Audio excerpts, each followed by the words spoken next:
You're listening to The Starting Block on TAVshow.com.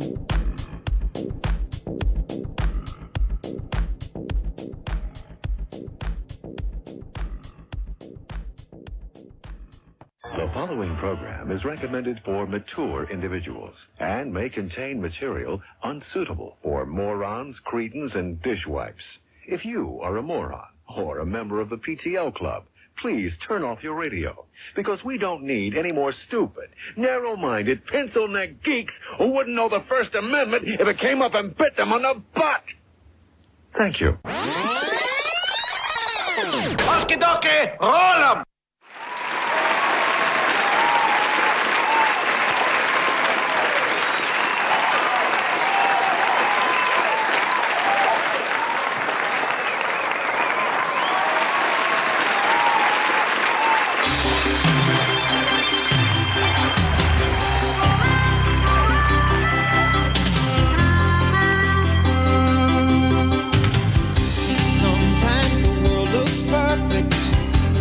Nothing to rearrange.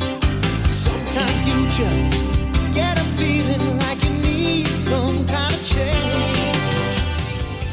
No matter what. Hey, welcome to Starting Block for, I guess, another week. Big show as always. We don't know what we've got in the rundown. We've got leprechauns, we've got some bread, got a man eating a drumstick, all that and much, much more here on the block.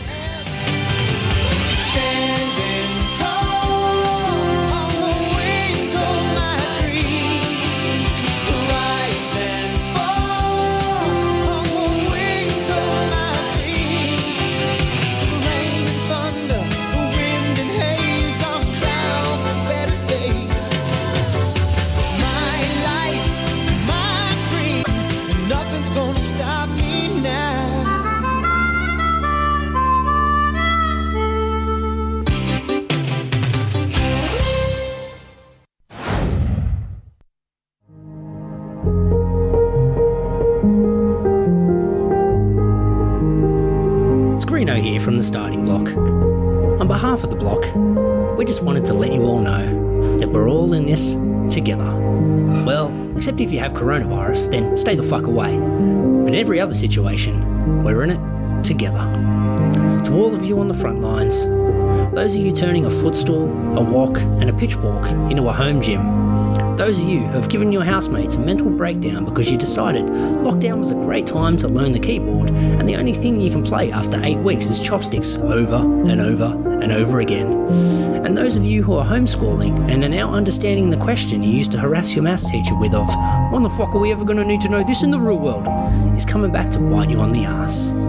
Just remember, like a 1990s Australian sitcom, we're all in this together. The days may be long, but in times like this, you can rest assured we will be here to waste an hour of your week, Friday nights Australian time, at dlive.tv/The Starting Block.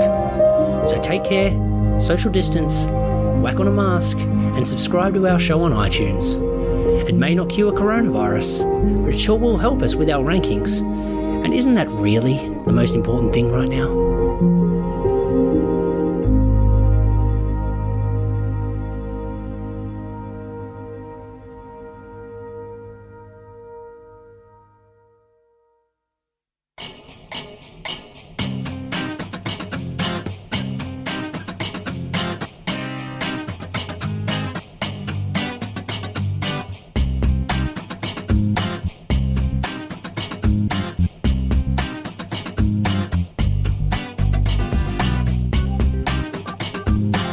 Public Radio's loss is TAVshow.com's game. You're listening to The Starting Block. Hey, welcome to The Starting Block for another week. You got myself Greeno, and I'm joined by a man who's preparing an ark.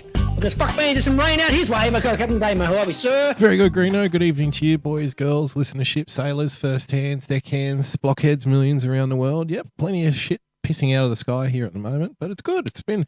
it reminds me of, was it last year or the year before where it just rained for like 4 months straight, basically? 2021 that was, so yeah, what's that, 3 years back? 3 years back. God, it feels like a year ago, you know. It Are we does. now at the age where we're like, yeah, you know, a year ago? And that was 5 years ago, mate. I was 4, yeah, I was 3. Shit, it goes fast.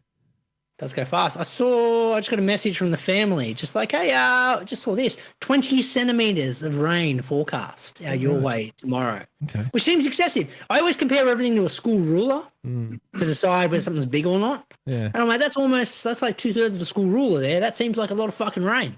It's funny you say that though, because to me that's like, that's not much. It doesn't seem like much. When 20 you think about centimeters barely comes up to your ankles, you know. No, but that's a lot of liquid. Yeah. If 20 centimeters comes in your house, you're in a bit of trouble there. Well, lucky we're not in Holland though. Exactly. Where 20 centimeters would put you underwater. Speaking of people who have had, their house underwater multiple times, special guest tonight, BE from the UK. How you going, mate? Welcome. G'day, boys. That was a cheap shot. Expert on the panel tonight when it comes to flooding. So that's the reason we got him on. Tell us about it. Waterologist. Yeah. Had a couple of house floods in recent times. Know all about it. Yeah. What advice would you give me to prepare for, this kind of biblical flooding situation that we're about to engage in? What would you suggest I do?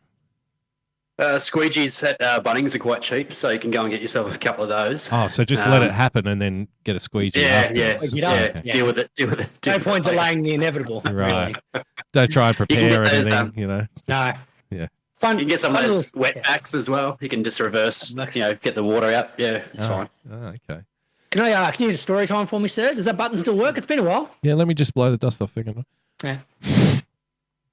Okay. I like stories about pinatas. There we go. Impromptu story time. So heading off to physio today. Yeah. And next to the physio is Sorry, I just got to interrupt. Why is it that 85% of your stories involve some kind of trip to the doctor? I'm an old man.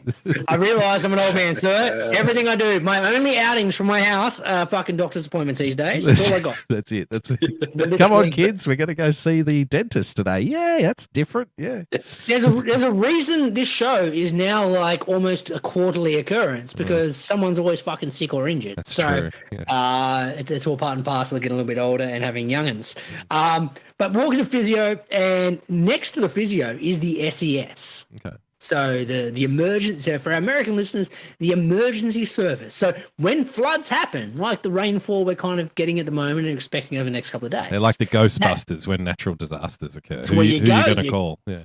You head on down to the SES, or you call the SES and they come and take care of it. So speaking to your point for BE of how do you prepare for the water? The first thing you think of is fucking sandbags, right? Yeah. Just fucking sandbag it up, put some sandbags around all the crevices, and we're all good. The water won't get in, it'll all dissipate, and we're sweet. Sandbag manufacturers are really the only merchants that pray for rain, because what else? When else are they selling sandbags? Like what bunkers. Else? Well, golf bunkers. Golf? No, that's just sand. So that's just a truck that just dumps where do you think sand sand comes from? In a bag? Well, no, it doesn't come from a bag. It gets put in a bag at some point to become a sandbag. Sandbag is like a value-added product. Chicken or the egg situation. Chicken or the egg situation, sir. No. So, so what else are the sandbaggers using though? Like, what else are they doing with them? They must just have a stockpile, waiting for the next flood event. It's like, oh, thank God, it's a cyclone. Thank God, my kids are going to school this year. We're going to eat. It's fucking fantastic. Start bagging them up. It's a common thing. It's a common thing for us up here. It's been cyclone season. They do have areas throughout the city where they have stockpiled sand, and you go and buy your own bags and you shovel your own BYO bags. It's fucking. It's the Woolworths and Coles principle again. Well, now we're going to bring our own bags for the sand. What the fuck is this? I was just thinking we may have found a use for all of those plastic bags that apparently aren't biodegradable. They apparently, Mother Nature can't kill the plastic bag. Why aren't we making them into sandbags? They sound indestructible, don't they? A fixer. The weight of the sand doesn't hold those bags. You've got to get the Hessian ones. No, you just double bag them. Yeah, double bag. Double bag. Yeah, double bag the sandbags. So next time I go to the supermarket, I'm going to stock up on the fruit and veg bags. Yes. Yeah, okay. So anyway, gone past the SES, and out the front, it's flood warnings everywhere at the moment. At the front, they have a sign up, no sandbags. Oh. Please call this number. Okay. And I'm like, let's fucking back up a minute. So we rock up to the SES to get the emergency sandbags. And the SES is like, we got no sandbags, call this number. Why isn't the SES calling that number to get some sandbags from yourself? Nice. We can go pick them up. Yeah. Hang on, I'm not dealing directly with your supplier. You know, I I'm feel the like end they've- customer here. Has the SES offshored sandbags, and I wasn't aware of it?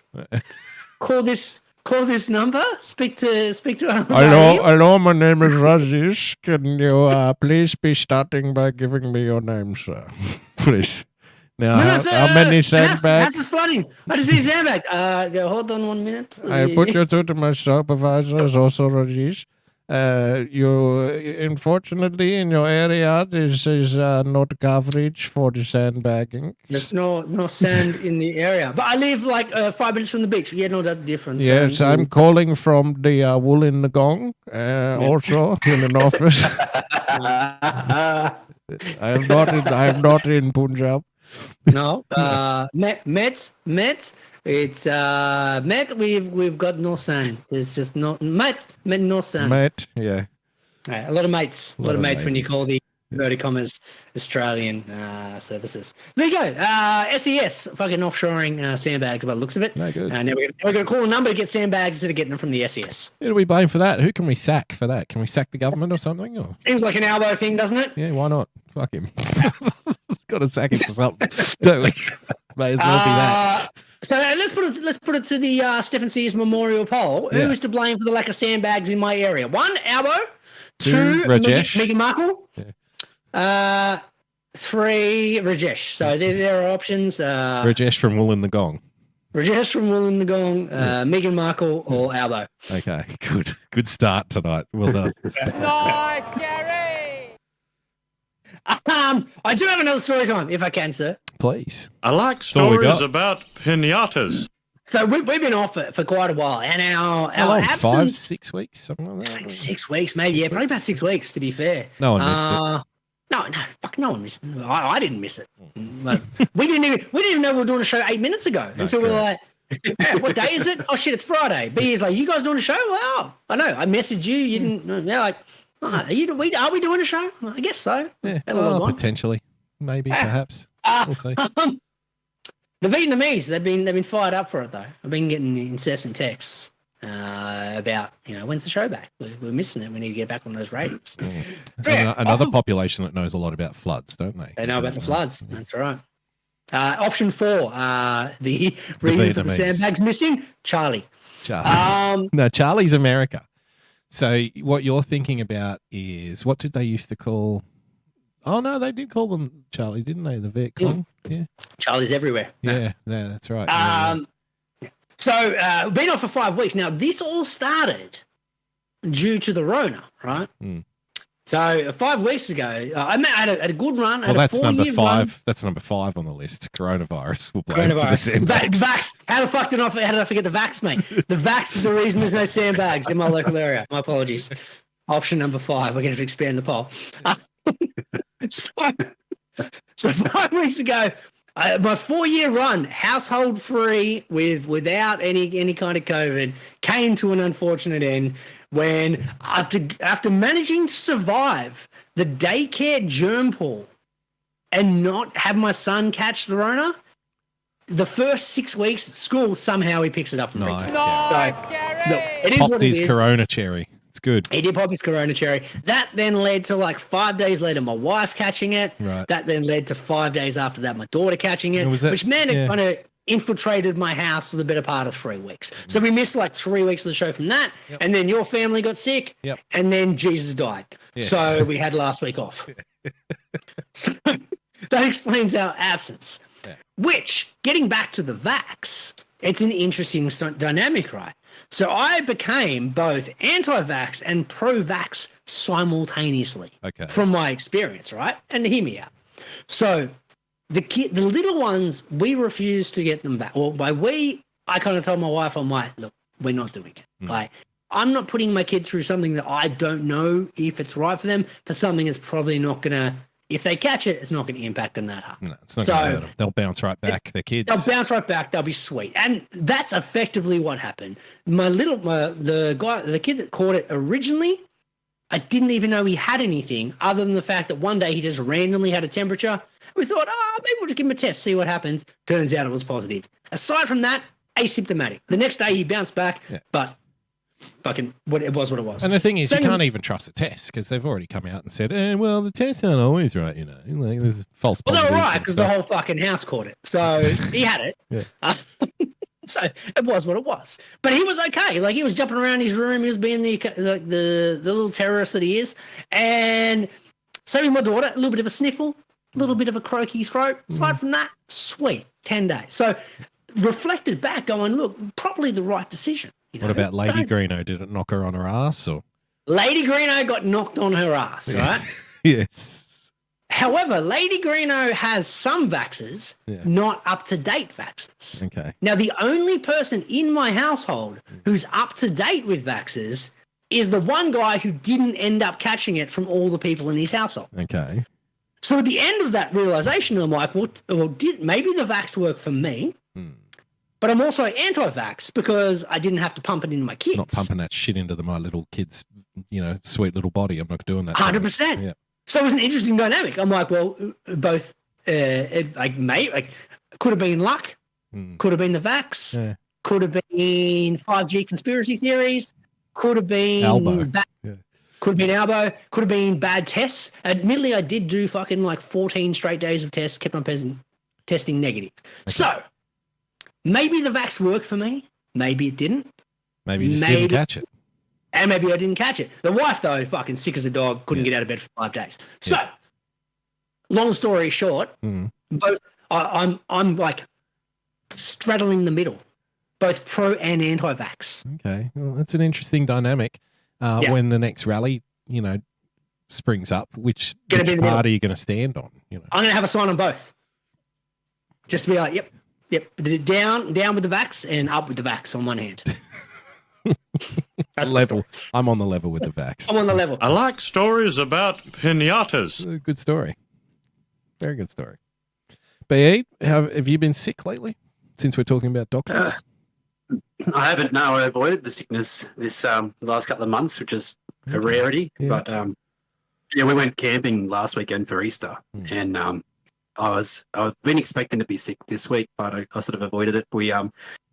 It's a bad time of year to go camping up here, but we ran the gauntlet and we got rained on pretty much every day. And I've got one of those. Why do you get sick when you go camping? Is it because you don't wash and you shit in a hole and all that kind of stuff? Well, I'll tell you why I expected it this time. So we've got one of those, the King's original double swags, like the very original ones. And me and the young fella sleep in one, and I've got the upgraded newest version for the girls. And the first night where it poured down rain, the swag decided to leak. So then all the water got in, and the young fella and I, were sort of sleeping in the water. So I had him tucked up on top of me, so he stayed dry and sort of didn't sleep much that night. But I thought I'm definitely getting sick after this for sleeping on a wet mattress and wet sheets and whatnot.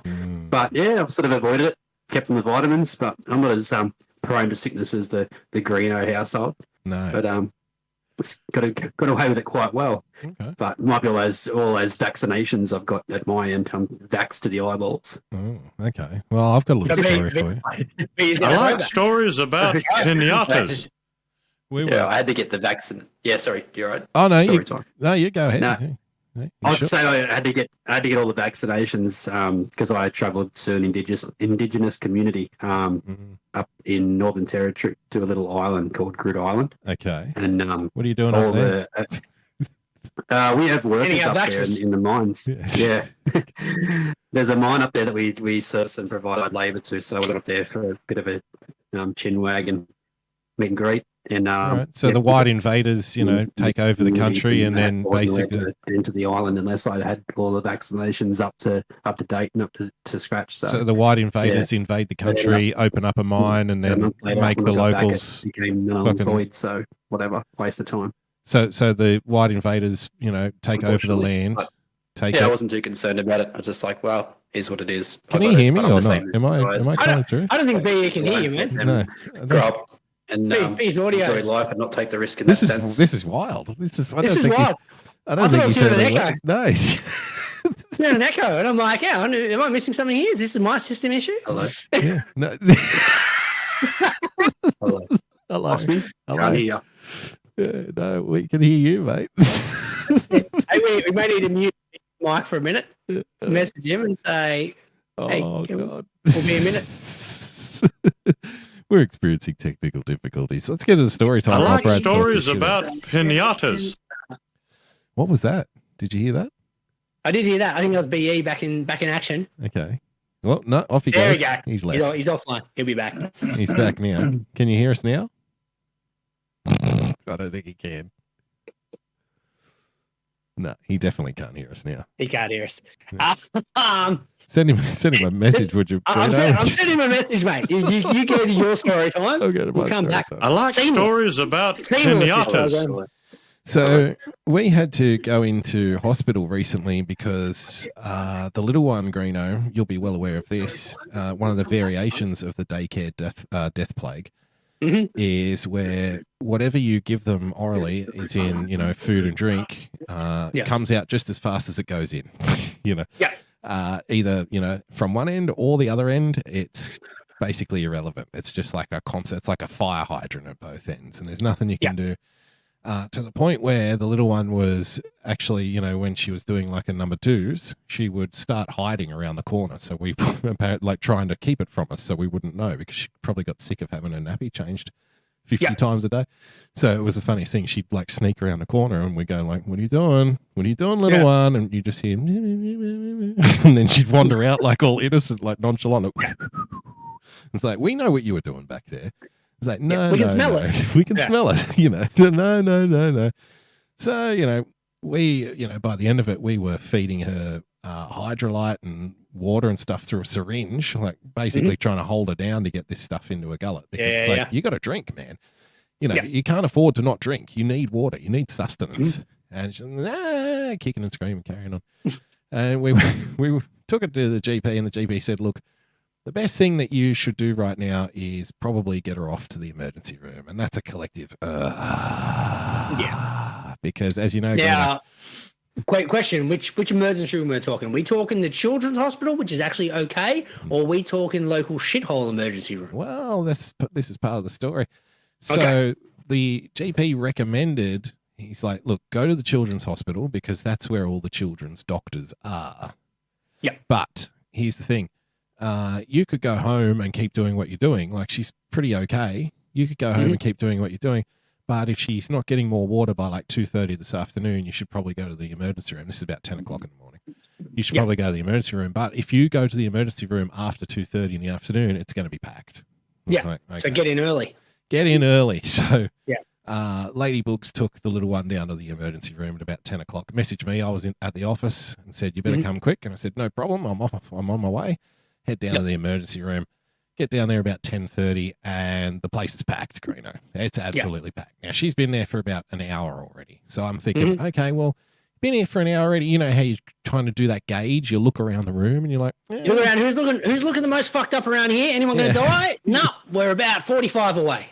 I reckon, in terms of emergency, I'm going to put her, kind of halfway up the totem. You're death staring everyone walking in through those doors. Yeah. And you better not be that fucking sick. Yeah. Because we've been here 4 hours. Yeah. You're not jumping this queue. Yeah, no. So the little one, you know what she's like. She's normally full of life and, singing and dancing and running around and trying to get into things. All she did really was just lay on Daddy's chest and sob quietly. It's the worst, man. It's the worst. Very sad. So it was just, little pats on the head, little kisses on the head. It's okay, darling. It's okay. Everything's going to be all right. We'll just wait patiently for your number to get called. Well, she learned a thing or two about patience that day, Greeno. Yeah. And not just hospital patients. You see what I did there, Greeno? Nice, Gary. Well done. So, nice double wordplay there. Yeah. So about 2.5, 3 hours in, I go up to one of the girls working there and I said, "Look, I don't want to be one of those guys, but would you be able to let us know roughly, whereabouts we are in the ballpark in the queue? Yeah, just an estimate will do. I'm not trying to push you or anything, but obviously this kid's gone limp here in this chair, so this is an emergency room. I understand, but we're here because it's also an emergency. So limp children generally fit into the emergency genre. Yeah, when you can click your fingers in front of their eyes and not get any kind of reaction out of them, that's pretty emergency level. You can look into that. Yeah. Maybe want to check in on her. It seems like the place for it. Yeah, and we get told, "Look, there's a couple in front of you. Won't be too long." I said, "Sweet, no worries." Get the little bubby a sandwich, sharing a sandwich with her. She's not really eating it because she's not really Hospital feeling it. sandwich, BYO sandwich. What are we talking? Hospital sandwich doesn't really count anymore because they have fucking retailer outlets in these fucking hospitals now. It's like an airport now, the hospital. Okay. You have cafes that have handmade fucking pastries and shit done on site, and you've got proper food courts and stuff. It's like an airport. It's ridiculous. You got a gift shop. They charge you like an airport too? Like $19 for a sandwich? Oh yeah, no, please, $19. That's nothing. Because she stayed overnight. Jumping ahead in the story, she stayed overnight. The next morning, I said to the lady Boogs, I said, "Why don't I duck out to this fancy fucking airport cafe that they've got out here, and I'll get herself some breakfast, Greeno." I think it was 2 bacon and egg rolls, 2 coffees, and then like a wrap that we were going to share with the baby. $50, Greeno. I was bar off. $50. $50. $50. Let's back up. If the illness don't kill you, the fucking cafe bill will. Cafe will. Let's back up quickly on that story. So you were waiting in the hospital for 8 hours. Well, yeah. For, in inverted commas, emergency. Yeah. And then, because they didn't even like that, then they can make you wait hours. Not that urgent. Yet the kid was that ill. They had to stay overnight. Yeah. So we. There's a weird correlation there, and I'm not putting it together. About 7 hours into sitting in the same chair in the waiting room, one of the hospital workers is going around with a little computer, going up and down the aisle kind of thing, asking people what their name is and then telling them roughly how long they've got left. And I thought, well, this will be fucking good when she comes up to us. And just as this lady pulls her computer up to us, just as she's about to open her mouth, our kid's name gets called. So we didn't even get the satisfaction of telling the lady. Satisfaction of going, you're 12 seconds away. Yeah. We didn't even get that satisfaction of saying to the lady, what the fuck are you asking us for? We've been here since 10 a.m. It's now 7 o'clock at night. But thanks anyway, Would you? Yeah, would you? So we get the little one in. She's very dehydrated because she's got a couple of nasty viruses that she's picked up from the daycare death plague, Greeno. And there's no other place that she could have picked it up. Like the guy's like, so this is pretty common, like in public swimming pools. And I must have shot him this look like, do you think she's been fucking doing laps, man? She's 19 months old. We haven't been in a public swimming pool. As a kid, you're a keen swimmer. Not sure the baby BoogieBumper baby is already in Olympic training. Yeah. Although if it keeps raining the way it is, she might not have a choice, right? She might be swimming to daycare next time. So, it's look, and I said, I know of this particular bug. It can also come out of contaminated food, right? And he's like, yeah, that's true. And I was like, well, I don't feed her contaminated food. I know that. She only gets the good stuff here. So that can really leave only one place where this might happen. Daycare. Yeah, we've done the maths. She's actually been home from this new daycare center more than she's actually been there. Yeah, that happens. That happens. You've got another about a year of that, and then the ratio will go to like 66-33. Well, we're actually looking for a different one now because... Oh, no. It's a new set of germs, sir. Yeah, no. I feel like... No, because we came out of one that was like really small. Like there was like a dozen kids in it, more or less. Yeah. And it was really nice. And it shut down, obviously, because there wasn't enough kids in it. And we've gone into one that's basically like a fucking kid factory. There's like 100 of them. She comes home fucking filthy from there every day, like where the other place she came home spotless. This one, she comes home filthy. You just don't know if there's too much going on. There's too many kids. They can't keep up with the cleaning or anything. Yeah. Nah. So we're looking at another one that's a bit smaller, and it's like, well, we'll have a crack in there, And I said, well, it's not really ideal for the bubby because she can't really get adjusted. And Lady Boogs is like, well, she hasn't fucking been there, so she's not going to worry too much. She's not going to miss anyone. And it's like, well, that's cool. She's adjusted well to the hospital medical room. So in theory, she would adjust well to the new daycare. Fair cool. So one thing we did with daycare is we tried to keep our kids home when they were unwell because we were the responsible parents and whatnot. And then you take your kids back there, and then every kid there's got a snotty nose and a cough, and you're like, what's the fucking point? Our kids are sick. We're fucking sending them to. Yeah, that's what's happened. Like we keep her longer. Like after she's better, we keep her a few more days just to make sure. And then send her back, and then 2 days later they're calling us up going, oh, you need to come pick her up. She's fucking sick. And it's like, oh, for fuck's sake, But I get, are you sending the sick kids home, before they infect everyone or what? We're out of the daycare cycle now, thank God. But there's a massive shortage of staff up here in Mackay, and the waiting lists are like 12 months in advance. So, like when you're trying to have a baby, you kind of got to register your name just to try and get in when they're old enough. And it's like an SCG membership. You got to be on the waiting list for 20 years. Decades in advance. Like, yeah, as soon as you hit puberty, you start fucking registering for daycares.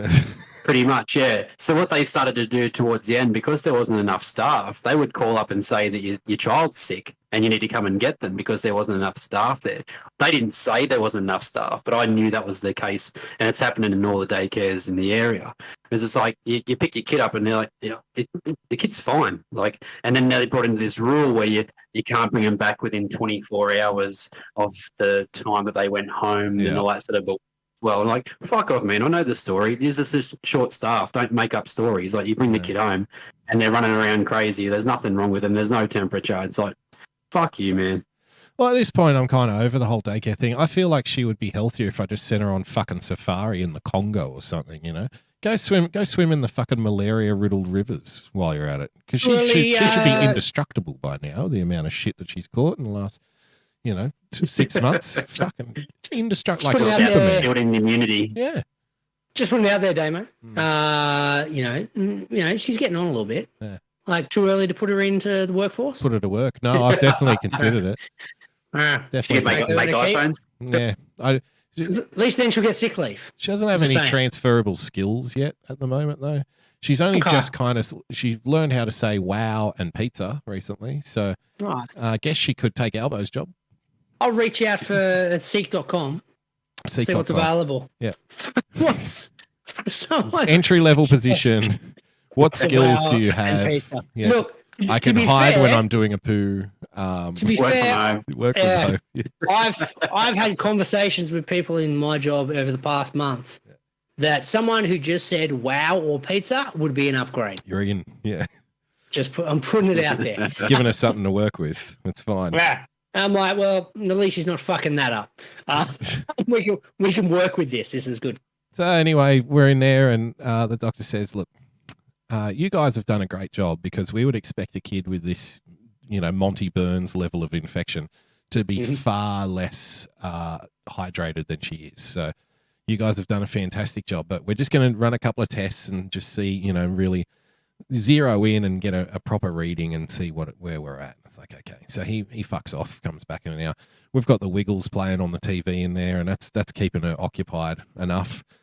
And he comes back and says, look, we've done the tests. She's just fractionally below what we would consider safe for hydrating. So we're going to have to do rapid hydration, Greeno. Nice, Gary. Rapid hydration. Now, I've been in this scenario once before, sir, where I was so dehydrated that I had to get the rapid hydration, and it was amazing.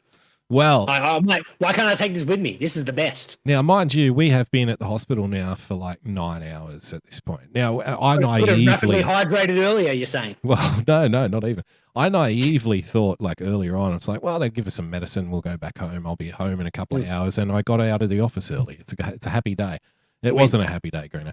So at about 7 o'clock at night, we're not sure if the little one's going to stay overnight or not. So Daddy does the trip home to, grab some clothes and stuff, check on the doggos, make sure they've got food, and, get some supplies for the overnight stay, and then head back in.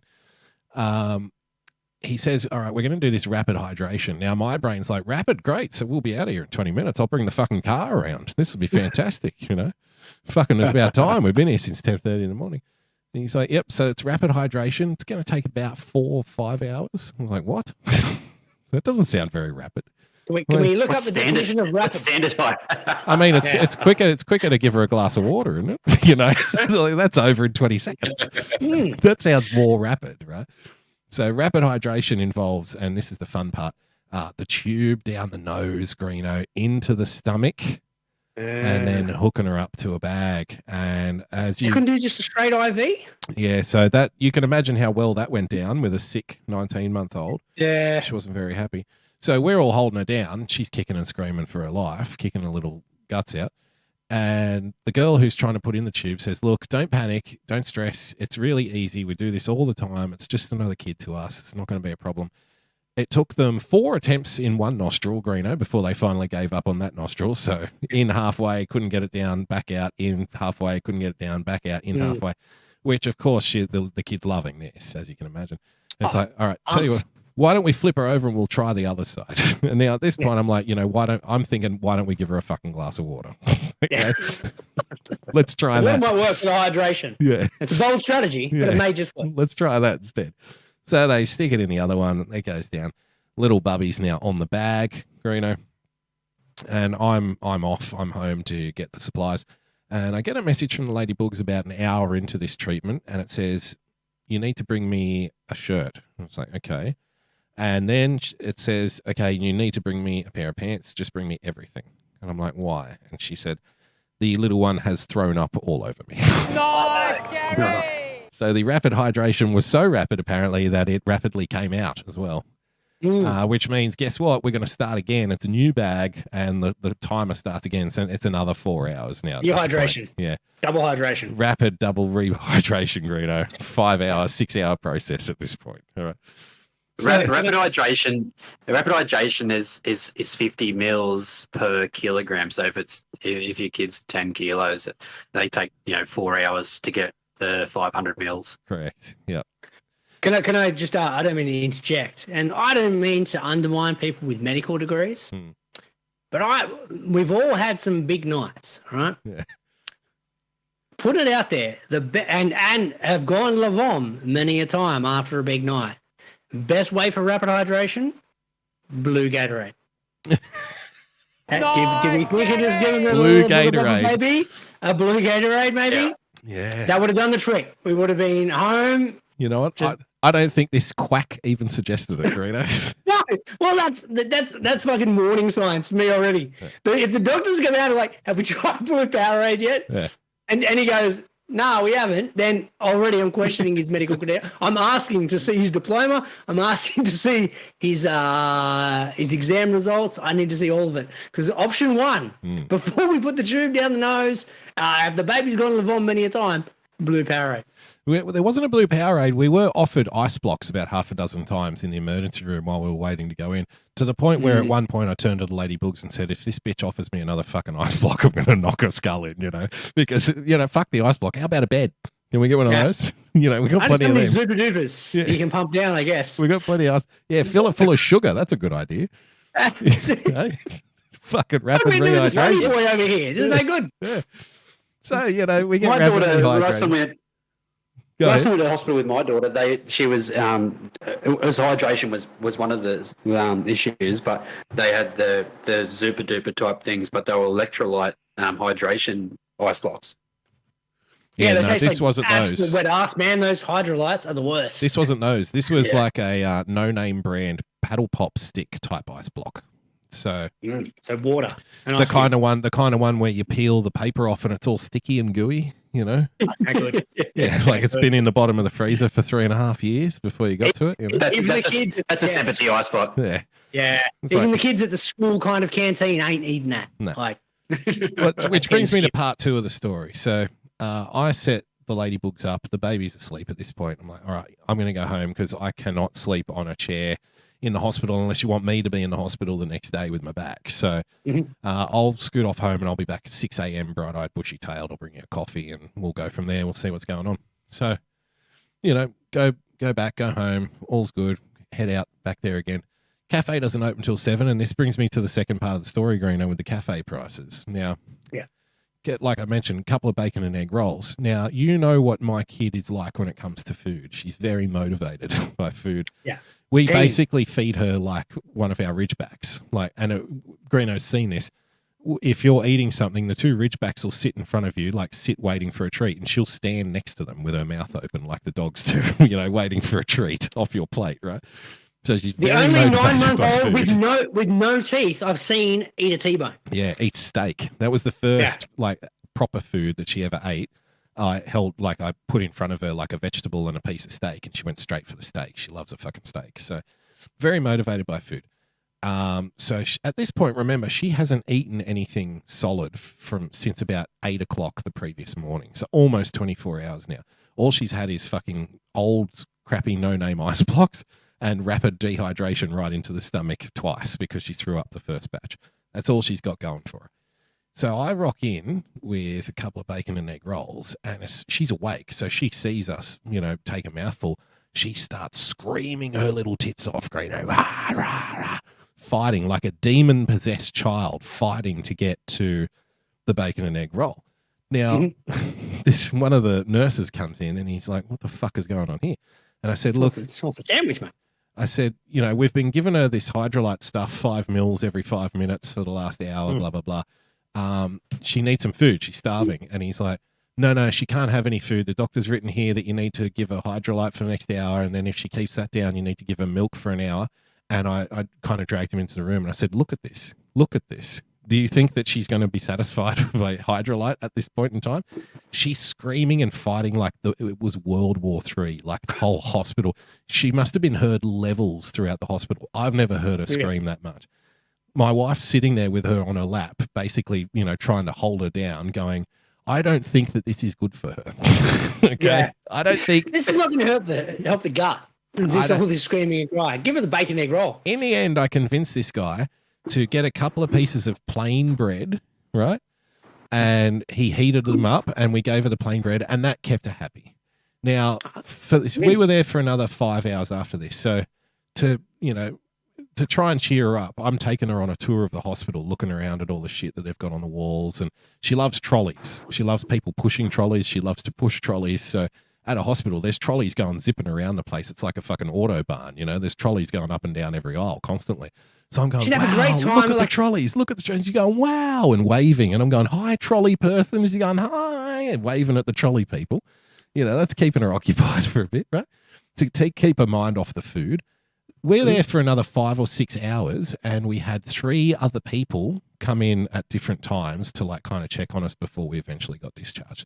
And all 3 of them, Greeno, would walk in and go, oh, hello. Oh, is this the kid who loves bacon and egg rolls? Nice, Gary! I'm like, oh, well, you heard about that. And they're like, yeah, everyone's talking about it, that this kid was going fucking mental for a bacon and egg roll. So she became famous in the hospital as that kid who loves bacon and egg rolls. Well, there's worse things to be famous in the hospital for, I guess. Yeah. Fucking bacon and egg roll that cost about $50, mind you. So nice, Gary. You got your money's worth for the end. Yeah, very good. And that's a story. I like stories about pinatas. And most importantly, the BoogieBumper baby all good now? Yes, she's made a full recovery now. She's back to her bumbling little best. We had how many pizza. bacon egg rolls she smashed down since the hospital visit? No bacon and egg rolls since, but we had homemade pizza tonight, and she stood there the whole time going, wow, pizza, wow, pizza, wow, pizza, until she started screaming because she didn't have any pizza in front of her. Yeah. And then I'd have to throw pieces of cheese and pieces of ham while I was dressing the pizza to keep her busy until the pizza was cooked. So there you go. Back to her normal self. Uncle Greeno knows what to get her for her birthday. Domino's voucher. Domino's voucher. Perfect. There you go. That's the story. Good. See, this is why we need a rundown. Long in I feel hospital like it's a transition. Well, speaking of food, came across this story while we were off, Green. I thought this was absolutely fantastic. California man steals and eats detached leg, arrested soon after. Let's have a look. Construction workers were working outside a train station until they saw a horrifying sight of a man eating a human leg. The detached... Nice, Gary! The cost of living crisis has hit us hard. I understand. Hit everyone hard, hasn't it? Yeah. No, a leg of lamb's going for $68 a kilo now. Yeah. So, if the only available option on the streets is a human leg, well, can you begrudge him? Where did he get this human leg, you ask? Well, leg came from someone who was hit by a train. Lena Fork spoke to the workers. Now, see, I don't know about eating a train leg because aren't you going to get like axle grease and shit on there? You know, I don't think that this is a sanitary human leg, Greeno. Has it been prepared properly? Probably not. I doubt it. It's probably been tenderized on the upside if it's been hit by a train. So, you know, that'd be one thing. But yeah, I would definitely be concerned about if I were eating a human leg, you know, I'd probably want to get it from a restaurant and not pick one up off the street. This is the equivalent of eating roadkill, basically. Yeah, we don't want that. 5 second rule, mate. Yeah. Well, can I offer a thought, if I may? Yeah. Have we Googled Manchi YouTube human leg yet? Does she eat human legs? Okay, Well, have maybe a look at that. no, not maybe not eating it, but maybe she's prepared a dish for the consumer that Manchi, our reliable food network source, could have suggested to this man. You know how currently, like, you know, what may have been considered, you know, moral and right, you know, at one point in time is no longer considered moral and right. You know, like we've got drag queens waving their dicks in front of kids in libraries now, you know. We're encouraging sexism and stuff in children at a very early age. I wonder just how long it will be until a restaurant opens that serves human. Like, is cannibalism always going to be taboo? Like you mentioned the cost of living, right? How many interest rate rises will it be until people start looking at their neighbors going, you know, like, maybe I could eat human. Would you ever eat human, Greeno? I'd probably avoid it if I could. I put it in the same because I feel humans are dirty things. Dirty animals. Dirty animals. Hence the reason I don't eat pig. So I put them in a similar vein to that. So I probably wouldn't go a human. But if worse came to worse and I had no other option, you know, maybe. Apparently, we taste more like pork than we do like beef, which is interesting. So that's why I'm not. Yeah, so that's the thing. I'm not down on the swine. Yeah. Apparently, our skin crackles like pork crackling does. Makes sense. Yeah, so that'd be nice at least. You know, a little bit of human crackle on the crispy side. skin. Yeah. So maybe this guy's ahead of the times and we're all afraid of it. I don't know. Was all caught on video. I'm not sure from where, but he came this way, and he walked all through here, and he was waving a person's leg, and he started chewing on it over there. He was eyewitness account. Nice. A man chewing a human leg. Someone raised the point, like, how do you steal a detached leg? Isn't it fine? I forget who tweeted it. Someone tweeted it, and apologies for not remembering. Someone said, finders keepers. It's not his leg anymore. It's not attached to him. It's everyone's leg. Also, like, I feel like there's a very small portion of the population. I think we're talking like 0.0001% that would fall into the cannibal realm, right? Yeah. So how fucking lucky is this guy? This is like the leg fell out of the sky. A leg. He just happened to be right time, right place. Man hit by train, and the leg happens to. This is God's intervention, sir. This man is meant to eat the human leg. Yep. I'm just putting it out there. Yeah, he might have been wandering around going, God, I'm hungry. And then next thing you know, like a comic book, the leg kind of flips through the air and lands in his arms. And it's like, well, beggars can't be choosers. Exactly. You asked for meat, I gave you meat. biting it, and he was hitting it against the wall. Right on, right place. It was a typical Friday for the construction Typical workers Friday. laying down concrete outside the Amtrak station. I thought typical Friday was so standing around having a coffee and a cigarette, fucking scratching their arms. Yeah, not in Australia. Logging on 11:30, clock off at 3. Yeah. Until they saw a horrifying sight. He's eating it. There he is. Hey, ¿te la está comiendo? You are looking at what a witness says is a man eating a detached leg. The detached leg came from a person hit by a train near the Wasco Amtrak station earlier that morning. Well, on the leg, the skin was hanging. You can see the bone. Jose Ibarra tells Eyewitness News that when the man walked past him with the leg, he believed him to be homeless. Ibarra is unsure where the man came from. He says Kern County Sheriff's deputies stopped the man after people from the Amtrak station called the police. More videos sent into Eyewitness News. Look at him trying to casually walk off with the leg. Yeah. Shows the man waving the leg around. What you got against it, brother, huh? I'm just out here walking with my leg. Fuck you, man. Fuck you, KCSO pig. says the man is 27-year-old Rosendo Tellez. Tellez was arrested for taking evidence from the scene and had multiple outstanding warrants. Hey, I was wondering, what could he possibly be arrested for? You know? Tampering with a crime scene. Yeah. That's it. Taking Not the evidence. fact that he was eating it. No. He wasn't arrested for cannibalism. He was arrested for stealing evidence from the scene of a crime, Greeno. I've seen the unblurred version, and it's a fair chunk too. Like you're probably talking kneecap. Like he's hooking into the calf muscle. He's having a good dig. Okay, so it's not like I was picturing like the bottom half of like calf and ankle and foot. So it's not that. It's from the knee down, yeah. So it's all that. Oh, really? Yeah. Oh, I really need. Yeah. I need to get the uncensored version. So is it, It's just like a big drumstick. Big meaty calf. Ah. But that's a lesson to all the kids out there. If you are going to chow down on some detached human parts, Greeno, best to stay at the train station, because then you can't be arrested for taking stuff away from the scene of a crime. So Yeah, there you go. do it smart, kids. You don't have to do that. You don't have to take anyone's leg. It's just there for the offering. Yeah, that's right. It's like a buffet, you know. Yeah.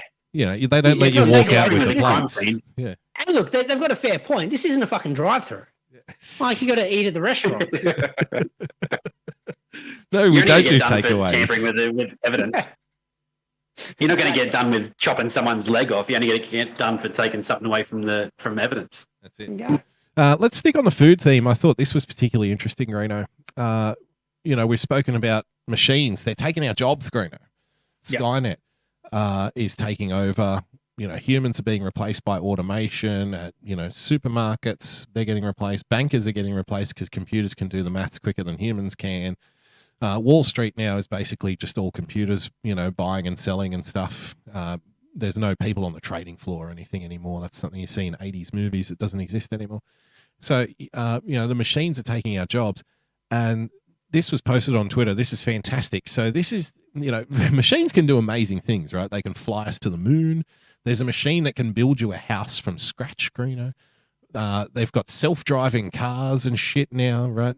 Machines are doing incredible things. But apparently it's impossible to get a machine to cut a baguette because have a look at this. Okay, here we go.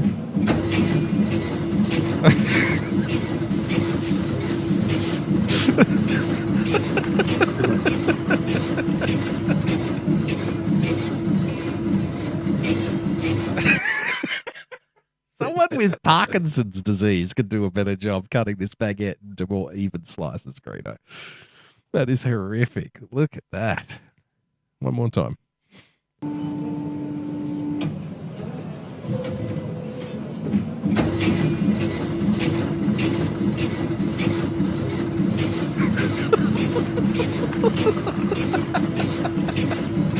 I just picture the customer standing there going, "Oh, can I have my piece of bread sliced?" "Yeah, no problem." And then they whack it in the machine and then you get this just standing there watching it. So if you're listening to the podcast, you can't see you've got, I don't know, 2 or 3 pieces that are about an inch long. You've got about half a dozen pieces that are about paper thin. So there's no uniformity whatsoever. The machine's trying to push the bread down at an even rate. At some point, the baguette kind of flips on its side and then it gets cut sideways instead of, you know, lengthways and all sorts of good stuff. So machines are taking your job if you work on Wall Street, if you work in a supermarket, if you work in fast food. But if your job is to cut bread, you're safe. So nice, Gary. Nice, Gary! Machine will not be taking your job anytime soon. Is Greeno still here, or am I alone, or what's going on? No, yes, that's concerning. Something so simple in life can't be done. No.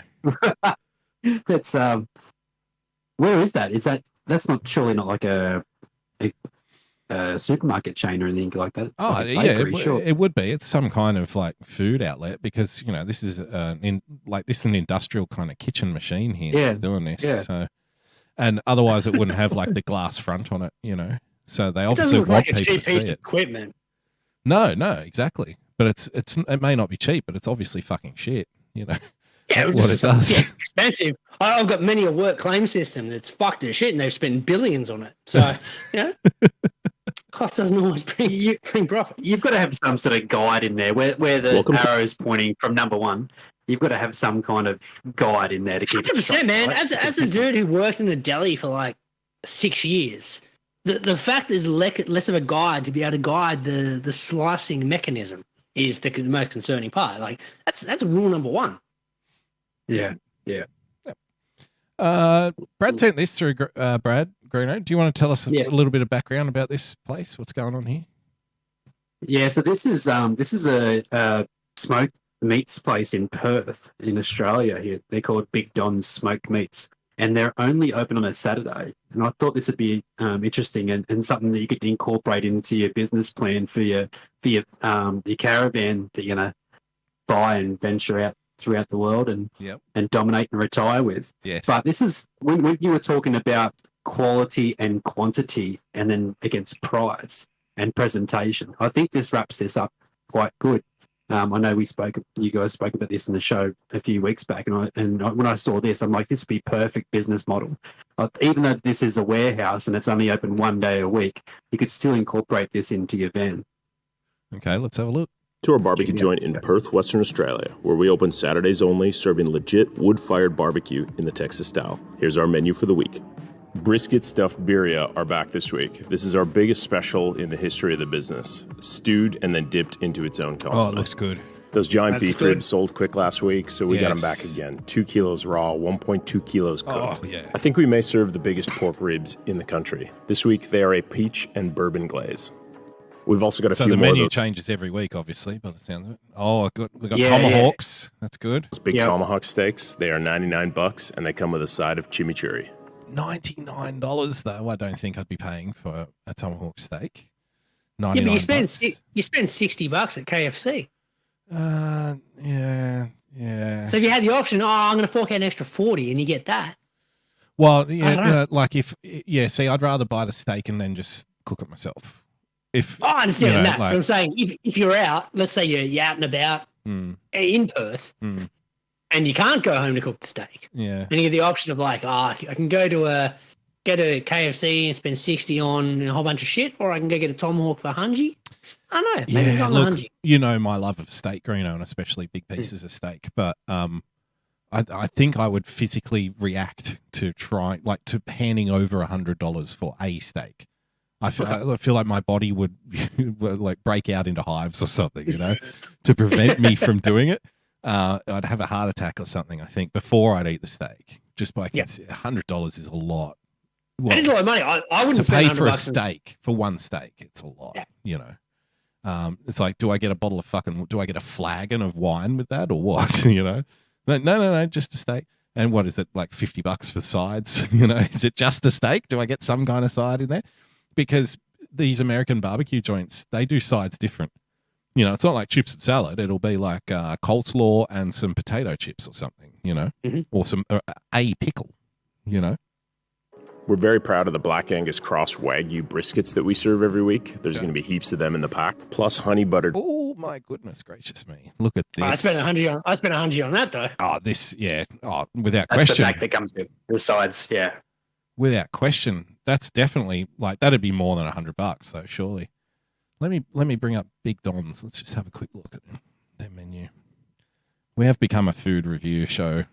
It literally has become a food show, which is fine. There's nothing wrong with it. We'll get back to silliness eventually. They either have to own the warehouse that they're selling from, or they make so much money 1 day a week to justify paying the rent, which I can't imagine would be easy to do because those warehouses are not cheap. All right, let's have a look. Home. Where's our menu? This is it. This is the homepage. This is all we got. Put your email address in here for the newsletter. That's it. Events. How to order. Oh, it's like the soup Nazi. We've got a how to order, instruction pack. For $1. Yeah. You got to pay $1. You got to pay, and it's sold out. Sold out. So no one can order. We are 100% pre-order only restaurant. Walk-in, no walk-ins, Grant. No walk-ins. So they have created. What's the drop-down box saying? They have created urgency, haven't they? Barbecue share pack. That's it. Sold out. There you go. Okay. The menu is posted each Monday on Instagram and Facebook. It seems like, except for the warehouse that they're in, everything else is like really embracing online, right? So. Like they obviously don't have any physical menus or anything. It doesn't look that there's no sit down tables or anything, is there? Like it's all takeaway. I think it's all takeaway. It's a warehouse. I think it says the first tip there says bring your own chair. Bring your own chair. It does and look, too. It's not bad because there's no wastage that way, right? Yep. So if you go, hey, you got to order in advance and you order online, there's no walk-ins. Mm-hmm. You know exactly. I've already got money to pay for 20 steaks. Okay, they literally, it's in and out. They don't. I quite like this actually. Look at this. Bring a chair, an esky, and a group of friends. So, some places get really snippy about you bringing your own grog, and they'll charge you to open a bottle of wine, for example. Can't imagine this place doing that. If you can bring your own esky full of piss, all right, now I'm more likely to spend $100 there, Yeah. BYO camp chair. Wait times may vary. We can expect 60, 90 minutes wait in line as folks chase tilt specials, with the wait easing by the end. If you don't want to wait, come in for the final hour. We're open. Everything is cooked and served fresh. We are not fast food. Didn't they say there was no walk-ins, though? There's no It's walk-ins. contradicting itself. So I'm guessing that you pre-book for that day, and then you go at some point during the day and pick your shit up. Right? So I just sent through the menu from the 1st of April. It'll be in the Twitter inbox. Okay, let's have a look here at the menu. This week's menu: sausage rolls and beef ribs, blah blah blah, barbecue lamb, honey butter cornbread. In an effort to sell us slower, we've upped 230 packs, 5-10 minutes sellout rather than 30 seconds. I just don't understand. Like it's all kind of pre-order, so I understand how you sell out. Like you know exactly how many you need because you've already sold them. That's not a bad business model, though. Like, let's in theory, you kind of go, look, here's the packs. You got to pay for it in advance, and you pick it up at 2. It's already cooked. Yep. So, well, look, this is what you get in a share pack. So you get 400 grams of beef brisket, 200 grams of pork belly, 400 grams of lamb ribs. So that's quite a bit of meat. 270 gram jalapeno cheddar beef snag, which must be fucking delicious. Mate, just put it. Okay, if I can interject. Yeah. My local butcher makes jalapeno stuffed beef brisket snags. Really? And they're fucking amazing. Oh, yeah. Anything with jalapeno in it, I'm already but the a beef, fan. The beef brisket aspect, the little pops of chili in it. Yeah. Beautiful. No cheese in my ones, though, but that does sound delicious. Yeah. Cajun beef snag, dill potato salad, cowboy beans. You can fucking keep the beans. Not interested. Yeah, don't eat the beans. Honey butter cornbread. Cornbread. Who's got my cornbread? 100 ml arbol salsa, Greeno. 100 MP. What's MP? What's MP as a unit of measurement? I think that's a typo. I think it's meant to be ML. Next, it's P and ML next to each other on the keyboard. 100 elbows of southern mustard. Martin's potato bread and pickled veggies, Greeno, $168. You know what? I'm going to give that a... That's all right. That's all right. That's all right. It apparently feeds 4 adults, so that means 2 of me. Yeah. Or one booger bumper baby. One booger bumper baby. So, yeah, okay. They've got sausage rolls and beef ribs as well. I think I'd pay 168 for that. BE, you pay 168 for that? Yep. Yeah, if it's feeding between 3 to 4 people, absolutely. Yeah, 100%. I think they actually they show the sausages towards the end of the video. They are there. Okay, let's have a look. Turkey. I think they crack one open actually. And heaps of that sweet cornbread that everybody keeps calling. Is that what cornbread fucking looks like? Cornbread. Is that what it That's looks like? Sweet cornbread. That looks like a fucking vanilla slice. Yeah, that's cornbread though. I thought cornbread was more like bread and less like a dessert. For some reason, that looks like a chunk of fat. That's it. It doesn't look very good. I know how to look up cornbread. Yeah, because I thought similar to you actually. I thought cornbread was almost like I was expecting bread. Yeah. It doesn't What is it? look like that. Go back to the it's the almost like butter. a Show it in the butter. I feel like it's just all lubed up. It looks drier there. Yeah. Yeah, I feel like it's lubed up out of the oven, and then they chuck it on there and it dries out a little bit. Okay. Buttered turkey returns as well. The mac and cheese looks really nice. I'm not. Some people are mac and cheese fucking aficionados. I'm not one of those people. I might eat mac and cheese once every 3 years. You know what I mean? I feel like mac and cheese. I feel like mac and cheese has got too fancy. I don't know about you, Damo, but growing up, our mac and cheese was literally macaroni and fuck. Well, not out of the packet. Like mum used to make it, but it was literally macaroni, cheese, milk, salt, butter. That's it. That's about it. And I was like, that's what mac and cheese, and it tasted delicious because it's melted cheese around some fucking macaroni. How could it not be delicious? And then people start putting bread and shit and herbs. I mean, no, like mac and cheese. Is macaroni and cheese. That's all we need. Yeah. That's in the name, isn't it?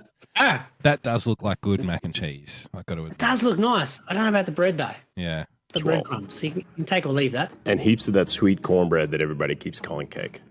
The thing we're most proud about in this business is the sausage. So this week, You got to have a good fucking sausage. If you're a That barbecue, was good. if you're a barbecue place, and this is one aspect of the kind of side business that I've been discussing with Green on site, because I'm really keen to get into the barbecue side of things, and just tow it. You can make a trailer into a smoker and just tow that shit to an event and then cater it. You know what I mean? Get there the night before. You got the thing with doing barbecue stuff. You got to start at like fucking midnight usually to make sure it's cooked by the next day. But you start in the middle of the night and people start rocking up and you start selling the shit. But that's the thing. You got to have a sausage. You got to have your own sausage. You know what I mean? Your own rub is number one, like your own kind of flavor rub, and then number two is have your own fucking sausage. Now I can make sausages because I've been trained in it. Like I was a butcher at one point, so that's not a problem. But it's just about getting your flavor profiles and all that kind of stuff, right? Jalapeno and cheese is a pretty fucking good flavor profile, to be fair. Well, that's a jalapeno popper, isn't it? And they're fucking good. So if you put a jalapeno popper encased in pork meat, it's probably going to be even better. Fry a bad boy up. Yeah, fuck yeah. I don't care how much that clogs my arteries. I'm smashing them as many as humanly possible. No, that looks fantastic. And also with KT and I went. Oh, really? KT and I went to the barbecue festival in Townsville, and there was a guy with a trailer and had a big smoker on the back, and it was in the design of a train. So when meat was ready at one end of the train, he would he would pull the cord, and the train would do his little toot thing, and everyone would come back over and it was impressive.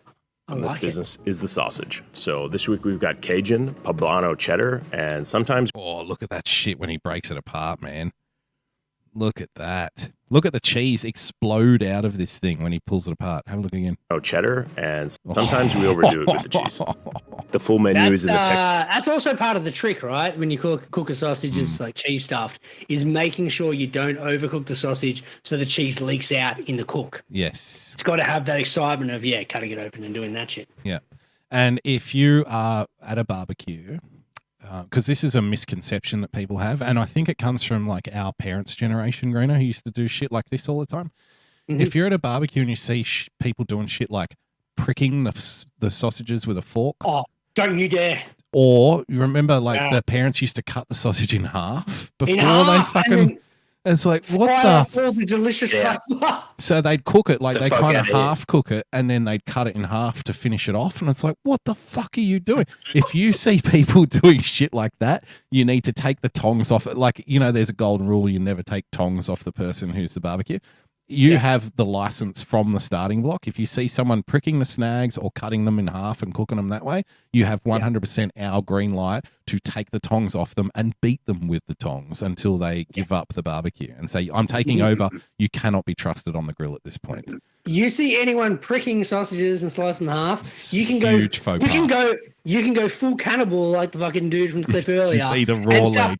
And start poking them and putting them on the barbecue. Correct. Because that's fucking, that is criminal. That is leaving a crime scene. If you see someone walk away from a barbecue after cutting it in half, they can be arrested for leaving a crime scene. And it's those fucking idiots. It's those fucking assholes who prick the sausage. And then when they're eating it after, they go, sausages are a little dry. Like you're a fucking idiot, mate.